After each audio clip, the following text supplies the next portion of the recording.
Ricky Lambert here with you on the morning show as Wayne and Jason get ready for the Friday night sports show, which kicks off at 4 o'clock tonight.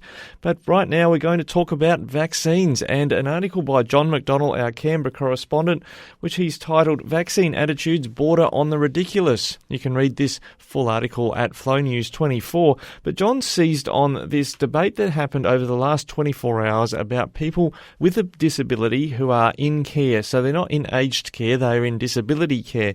Now, the ABC revealed over the weekend that only 4% of people in residential care with a disability had been vaccinated. And the Health Minister was asked about that, and he explained that aged care residents were being given a priority, and that's an important point in a theme across John's article.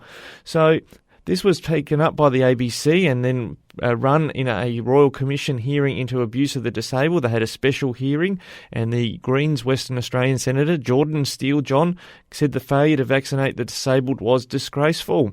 This was followed up by Fran Kelly on ABC Radio National earlier this week, and she spoke with a Mr. Glenn Keys from Aspen Medical, who had a real coalface example for the listeners when he was talking about his own personal experience as a carer for two disabled people, and he said that the elderly were more vulnerable than these people with a disability. And as Mr. Keys noted, a great majority of the people who had died from COVID-19 were people aged over 50, whereas the people who were in residential disability accommodation were largely under 40.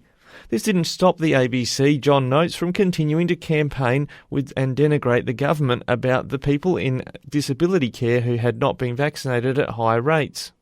Earlier in the week, when the Virgin CEO Jane Herdlicker talked about reopening the borders quickly and accepting that there may be some deaths that result from that, the same Senator Steele-John immediately demanded to know how many people would die, arguing they would all be disabled because the disabled were the most vulnerable in the community. The ABC, John argues, then continued to repeat the claim that disabled people would die if the borders were opened. No one from the ABC, he says, challenged the assertions of disability advocates who, whether they intended or not, were spreading anxiety amongst people with a disability.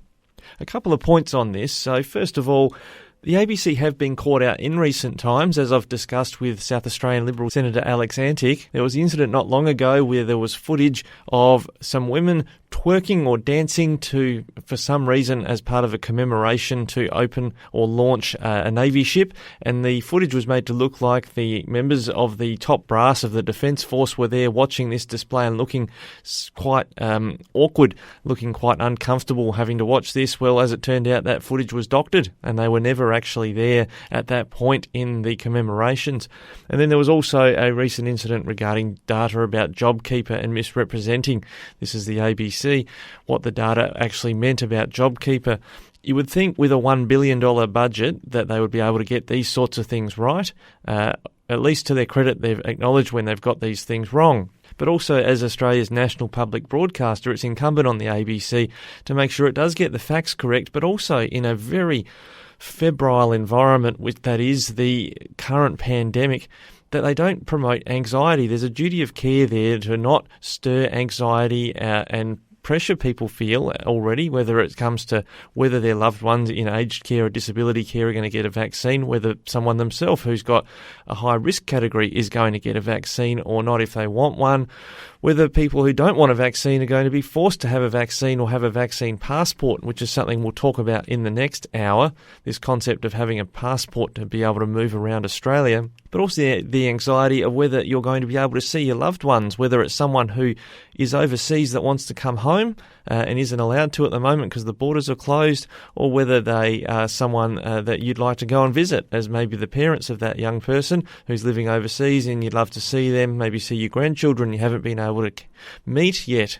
Those are the situations where the ABC, I think, has a responsibility, as do all broadcasters, including ourselves, not to promote anxiety about these things, but try as best we can to deliver the facts in a calm and sensible way. That's what we'll endeavour to do throughout the program today, and as we always do on Flow.